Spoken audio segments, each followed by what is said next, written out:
이 말씀 우리 권능이라는 제목으로 함께 말씀 나누도록 하겠습니다. 지난 시간에 어떤 일이 있었냐면 70명 혹은 판본에 따라서 72명으로 기록되어 있는 어떤 특별한 사역 사역 팀을 예수님이 직접 가시려는 각 마을과 각 처소로 각 동 각처로 보내신 일이 지난주 우리 설교 말씀이었습니다. 예수님께서는 예수님이 하시려고자 하는 일을 예수님께서 직접 다 하시는 것이 아니라 예수님과 똑같이 말하고 예수님과 똑같이 기도하고 예수님처럼 병을 낫게 하고 예수님처럼 귀신을 쫓아내는 바로 그 사람들을 통하여서 예수님은 예수님의 일을 하시기를 원하셨다라는 것, 그게 예수님이 정하신 사역의 어떤 내용이고 방법이었다라는 사실을 우리가 지난주에 배웠습니다.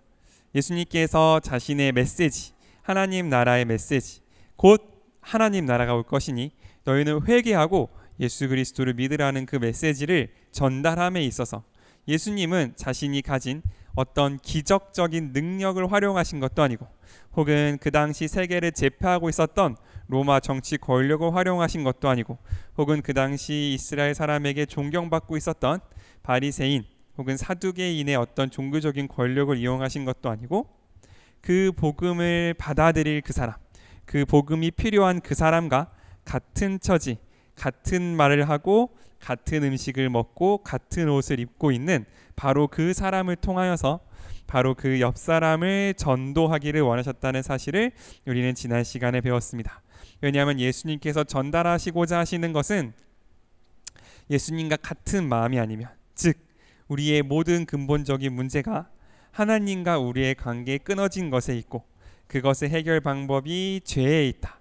그 이외의 모든 것들, 이 사회가 얼마나 불공평하고 이 사회가 얼마나 삐뚤어져 있고 혹은 이 문화가 얼마나 타락해 있는지는 그 하나님과의 관계가 바로 선 사람들을 통해서 회복되는 것이지, 문화가 회복됨을 통해서 하나님으로 돌아오거나 경제가 넉넉해짐을 통해서 하나님께 돌아오는 것이 아니다 라는 사실을 예수님은 이 사람들을 통해서 알려주고 싶으셨던 거죠.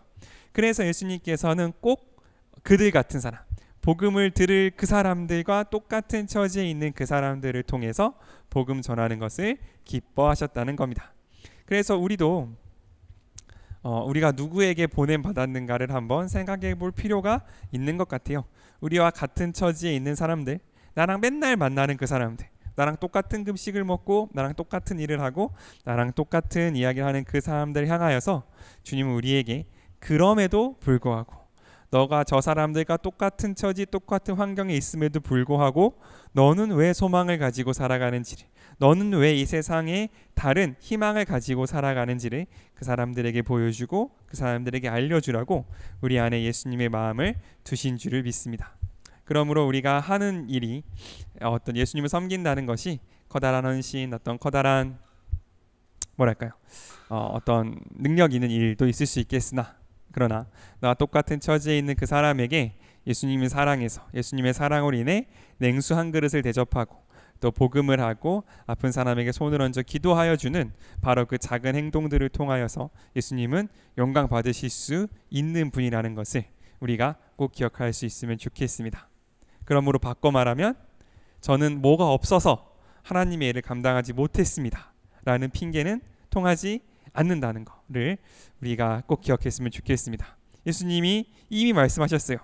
필요한 것은 내가 너에게 주겠다. 가서 어떤 사람을 만날지, 병할 사람이 있을지, 그 사람에게 그 사람을 누르고 있는 그 병과 귀신의 권세를 제어할 모든 능력은 내가 너에게 주겠다. 그러므로 너희는 가라 라고 말씀하셨으니 이제 우리는 어떤 핑계할 것이 없다 라는 사실을 우리가 좀 두려운 마음으로 받아들였으면 좋겠습니다. 저는 뭐가 부족해서요, 저는 뭐를 못해서요, 그래서 이것을 할 수 없습니다 라고 말할 수는 없다라는 사실을 우리가 꼭 기억했으면 좋겠습니다. 제가 유난히 이 말을 좀 자신 있게 할 수 있는 이유는 제가 현재 찬양을 인도하고 있잖아요. 진짜 거짓말 안 보태고 기적과 같은 일입니다. 진짜로. 물론 그 과정이 항상 순탄하거나 이 찬양을 준비하는 과정 가운데 항상 은혜만 있진 않아요. 특히 네, 연습 과정에서 많은 힘든 일이 있기는 하지만 그럼에도 불구하고 어쨌든 뭐랄까요? 이 주님이 주시는 이 시간과 노력과 또 그 부족함을 같이 감당해 주는 공동체가 있으면 되기는 하더라라는 게 어떤 저의 이 간증인 것 같아요. 그러니까 하나님이 어떤 사람을 어떤 자리로 부르실 때에 물론 그 사람이 가진 달란트, 그 사람의 일생을 통해서 주님이 그 사람에게 주신 어떤 뭐랄까요, 이 능력과 어떤 선호도와 어떤 우리 흔히 달란트 혹은 이 선물로 표현되는 그런 것들을 물론 사용하시지만 그것보다 훨씬 앞선 것은 뭐냐면 그럼에도 불구하고 거기서 감당해야 될 하나님의 사명, 그러니까 나의 어떠함과 상관없이 누군가는 그 자리에 서서 감당해야 될 하나님의 일을 너는 자각하고 있느냐, 너는 그것을 하나님의 일로 받아들이고 그것 가운데 헌신하고 그것 가운데 어떤 결과를 감당할 각오와 노력과 기도가 준비되어 있는가가 우리에게는 훨씬 더 중요한 일인 것 같습니다. 그러므로 이 사람들, 이 72명이 누군지 성경은 한마디도 하고 있지 않거든요.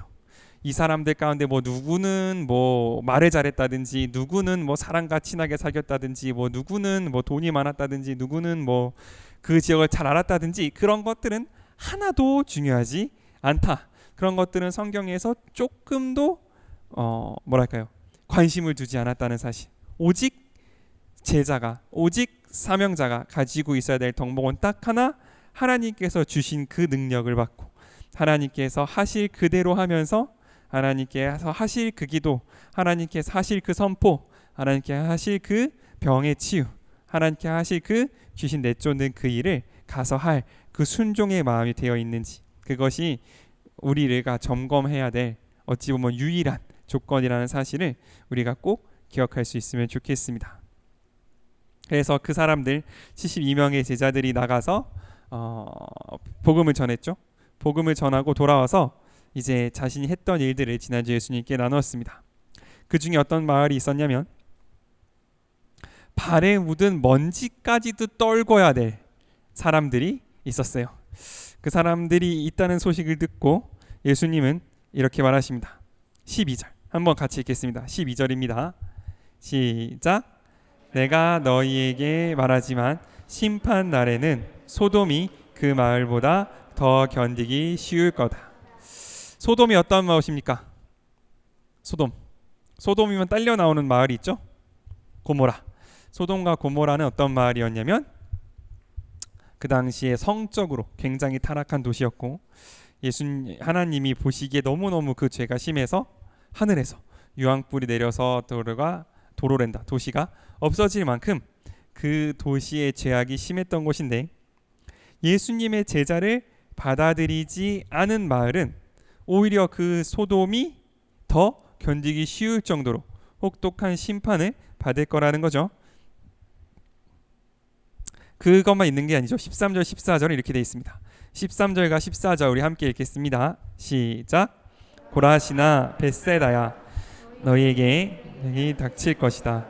너희에게 행한 기적을 두로와 시돈에서 행했더라면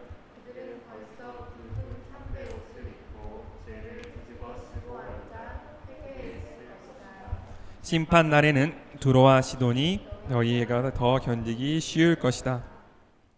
고라신과 벳세다는 둘 다 이스라엘의 도시라고 해요. 특히 벳세다는 베드로,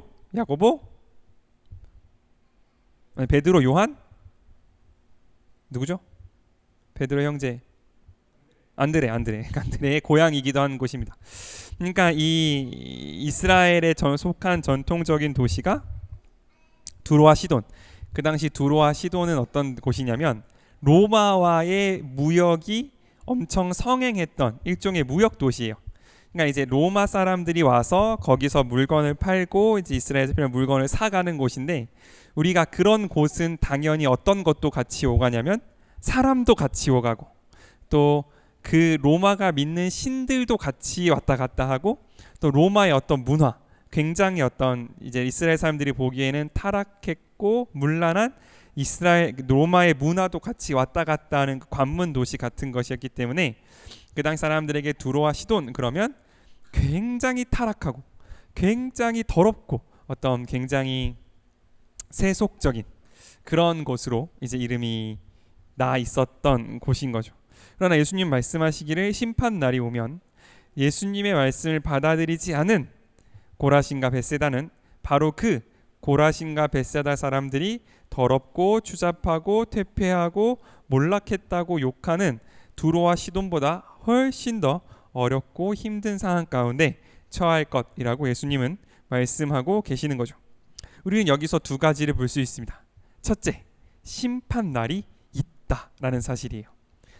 예수님께서 하나님께서 이 땅을 그저 바라만 보시는 것 같고 이 땅을 그저 이 세상 사람들이 흘러가는 대로 두시는 것 같으나 예수님도 하나님도 분명히 말씀하시는 것은 언젠가 심판의 날이 있다라는 사실을 예수님께서는 항상 강조하십니다. 이거를 뭐 종말론적인 신앙이라고 말해도 좋고 다만 어느 순간 어느 때에는 끝이 있다라는 사실을 예수님은 항상 우리에게 말씀해 주고 계시는 거죠. 그래서 우리가 구약을 돌아가 보면 어느 때의 예언이 집중되냐면 이스라엘이 생각한 마지막 때, 이스라엘이 생각하기에 하나님이 직접 세우신 이 나라는 절대로 망할 수가 없는데 이 나라가 망하는 바로 그 시기, 바벨론 포로 시기 혹은 뭐 아시리아의 침공 시기에 하나님의 예언이 집중되어 있는 것들을 볼 수 있어요. 왜 그러냐면 이 마지막 때가 어떠할지에 대해서 우리에게 예로 보여주기 위하여 하나님께서는 그때 하나님의 말씀을 집중시키신 것을 우리는 볼 수 있습니다.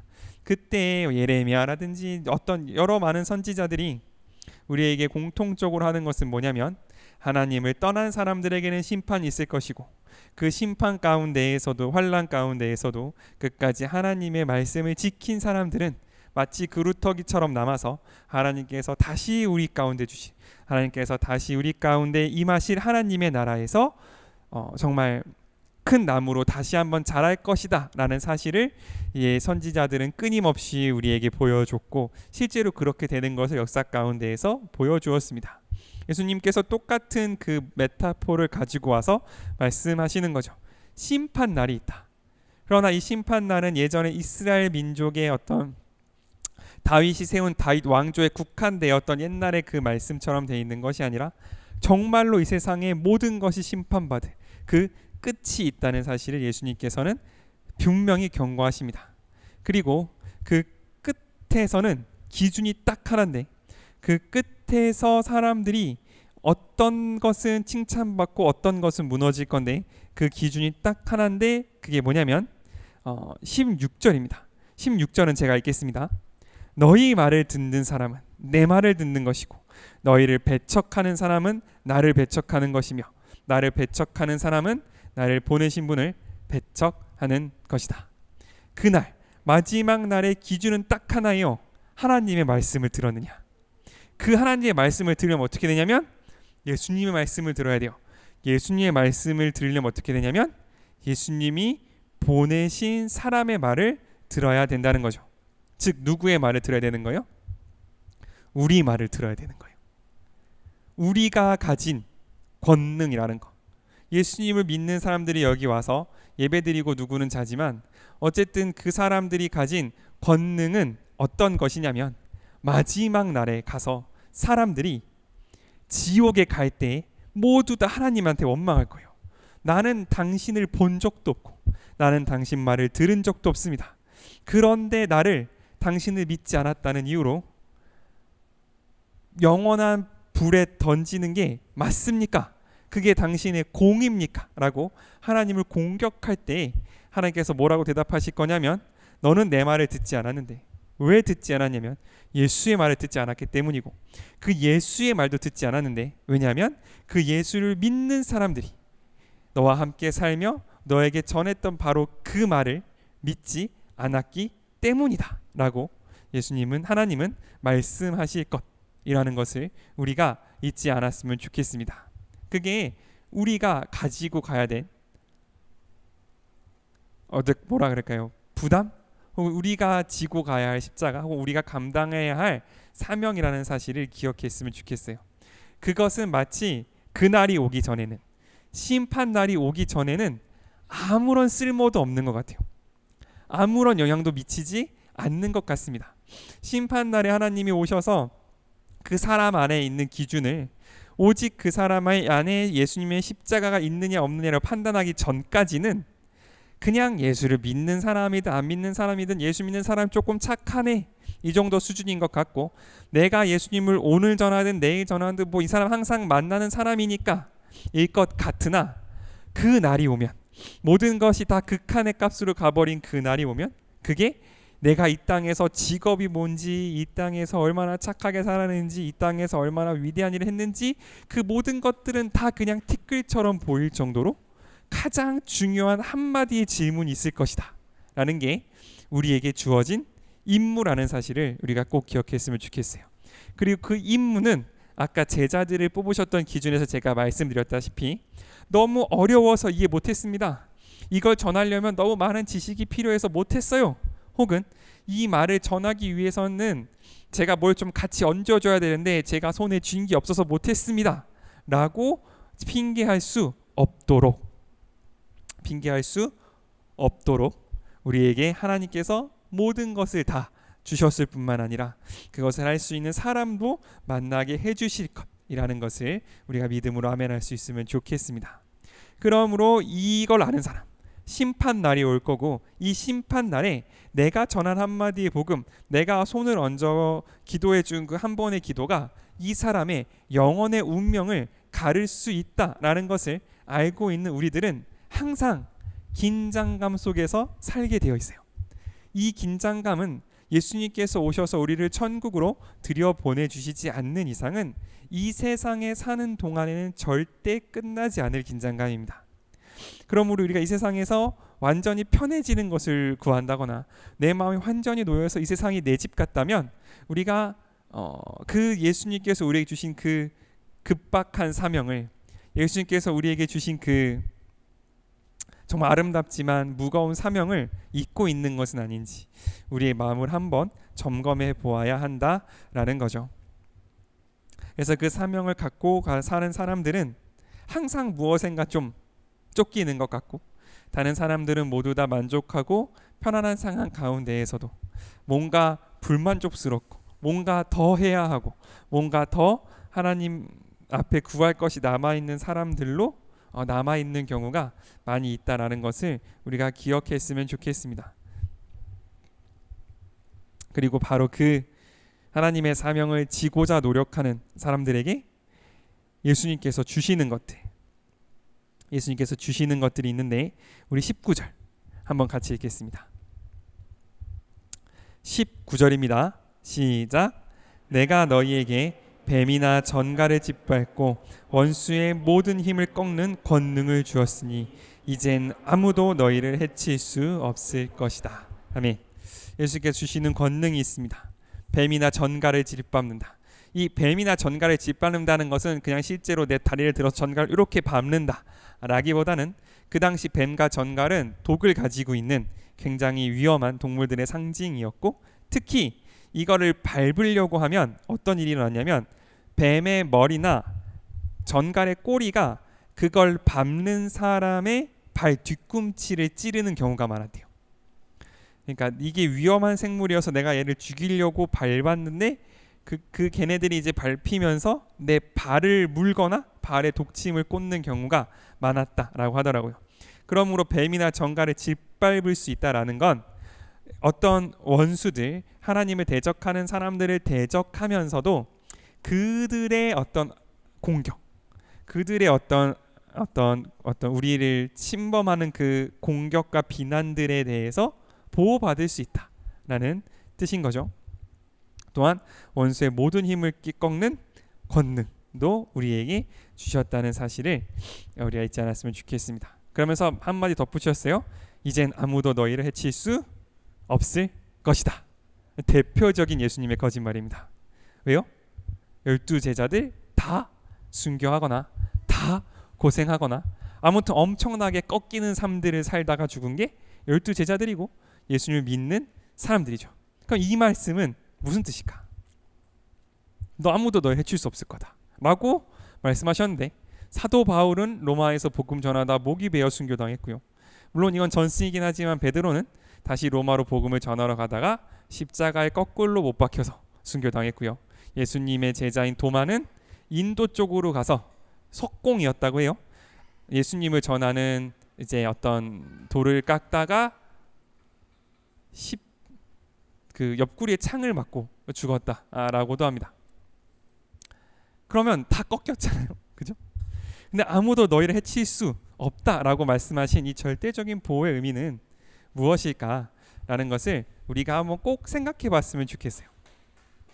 예수님께서 우리에게 약속하십니다. 세상에 빼앗을 수 없는 평안을 너희에게 주겠다. 예수님께서 우리에게 약속하십니다. 너희를 아무도 해칠 수 없을 것이다 라고 우리에게 약속하실 때에 하나님께서 우리에게 주시는 것은 어떤 것이냐면, 저는 이런 것이라고 생각해요. 내가 지킬 수 없는 나의 상태를, 내가 고백할 수 없는 예수님의 고백을 내 입술 가운데서 떠나시지 않게 하는 하나님의 은혜, 내가 지킬 수 없는 나의 믿음을, 내가 지킬 수 없는 나의 평안을 내 마음 가운데에서 결코 떠나지 않게 하시는 그 하나님의 은혜가 결단코 멈추지 않을 것이다 라는 바로 그 약속을 우리에게 해 주셨다라고 저는 생각합니다. 이것은 예수님이 주시는 거기 때문에 변하지 않을 거예요. 예수님의 약속이기 때문에 취소되지 않을 겁니다. 예수님이 주신 것이기 때문에 이것은 바뀌지 않을 거예요. 다만 뭐는 바뀔 수 있냐면 그 약속을 믿는 나의 상태는 바뀔 수 있는 거죠. 내가 그 약속을 정말로 믿고 두려워하지 않을 것인지, 혹은 그 약속이 있으나 그저 오랫동안 반복되어 온 어떤 위로의 말씀 중에 하나로 받아들이고 그럼에도 불구하고 두려움을 떨 것인지는 나의 선택일 수는 있다라고 생각합니다. 그러므로 우리가 말씀 한 구절 한 구절을 읽을 때 이것을 내가 여태까지 수도 없이 읽었던 그냥 어떤 격언들 중에 하나로 받아들이지 않았으면 좋겠습니다. 이 한 구절 한 구절의 말씀은 예수님께서 그 말씀을 우리 마음에 담기 위하여 예수님께서 직접 십자가를 지시고 피를 흘려 우리 마음 가운데 쓰신 그 한마디 한마디라는 사실을 우리가 꼭 잊지 않았으면 좋겠어요. 그럴 때에 이 말씀이 우리 가운데 마음 안으로 들어와서 정말 그 말씀에 합당한 자리, 하나님께서 우리 마음 가운데 두신, 하나님께서 우리에게 주신 그 말씀의 자리로, 하나님께서 우리에게 직접 써준 그 말씀의 자리로 우리가 그 말씀을 높여드릴 수 있다는 것을 우리가 꼭 기억했으면 좋겠습니다. 그러므로 예수님께서는 이 말씀을 가진 사람들, 이 말씀을 가지고 귀신을 복종시킨 사람들에게 마지막으로 말씀하십니다. 20절 20절 한번 같이 읽겠습니다. 20절입니다. 시작. 그러나 귀신들이 너희에게 복종한다고 기뻐하지 말고 너희 이름이 하늘에 기록되어 있는 것으로 기뻐하여라. 기뻐할 게 있는 거예요. 이 사람들의 권능이 어디까지 갔냐면 18절에 보면 사탄이 번개불처럼 하늘에서 떨어지는 것처럼 왔습니다. 물론 최종적인 승리는 예수님께서 십자가로 이루실 거지만 복음이 전파된다는 그것만으로 사단은 이미 하늘에서 떨어진 거예요. 사단이 절대로 어찌할 수 없는 하나님의 복음이 전파된다는 그 사실만으로 사탄이 패배될 것은 이미 확정되어 있고 이미 시간 문제라는 것을 보여주시는 건데, 어쨌든 그것이 우리 기뻐할 것이 아니라 우리가 기뻐할 것이 뭐냐면 우리의 이름이 어디에 기록되어 있대요? 하늘에 기록되어 있다. 하늘에 기록되어 있다는 사실을 다른 말로 조금 바꾸면 하나님이 기억하고 계시다라고 보면 될 것 같습니다. 우리가 기뻐할 것은 뭐냐면 우리의 삶 가운데 하나님의 이름으로 많은 승리를 거뒀다거나 혹은 많은 어떤 헌신의 열매를 맺었다거나 내가 어떤 능력을 보였다는 것이 아니라 그 모든 과정들을 통하여 나와 하나님이 연결되어 있다는 것, 하나님이 내 이름을 보고 계신다는 거. 하나님이 나의 삶을 통하여 나의 이름을 기록하시고 그것을 보시고 나를 기억하신다는 그 사실로 우리가 기뻐해야 한다라고 예수님은 우리에게 말씀해 주고 계시는 거죠. 그러므로 예수님은 항상 우리의 초점을 하나님께 두시기를 원했던 것 같아요. 얼마나 놀라웠을 거잖아요. 제자들이 내가 가서 기도했더니 귀신이 나가고 내가 가서 기도했더니 병이 낫고 내가 복음을 전했더니 사람들이 받아들이는 그걸 보고 얼마나 놀랐겠어요. 기쁘고. 그러나 그 놀람과 기쁨과 흥분은 어떻게 보면 지나갈 것들이고 영원히 지나가지 않을 것들이 있는데 그것이 뭐냐면 바로 그 모든 것들이 무엇을 가리키고 있냐면 하나님이 우리를 기억하고 계시고 하나님이 우리의 일을 기록하셔서 영원히 지워지지 않는 영광으로 하늘나라 가운데 두셨다는 그 사실을 우리가 그것으로 기뻐할 수 있어야 한다라고 예수님은 말씀하시는 거죠. 왜냐하면 우리는 자주 잊어버리거든요. 우리가 했던 헌신들이 뭔가 지금 이곳 내가 지금 선 여기에 열매로 보이지 않으면 뭔가 다 실패인 것 같고 시간을 허비한 것 같고 내가 했던 기도들이 뭔가 지금 여기서 은혜로 나타나지 않으면 내가 하나님의 말씀을 잘못 분별한 헛된 싱아리인 것 같아 낙심할 때가 많지만 하나님은 말씀해 주시는 거죠. 그 모든 것들은 다 기록되었고 그 모든 것들은 다 하나님께 연락되었으며 하늘에서 우리가 같이 하나님과 예수님과 그것들을 보고 기뻐할 수 있는 그 아름다운 천상의 열매로 남아있다라는 사실을 예수님께서 우리에게 오늘 알려주신다라고 생각합니다.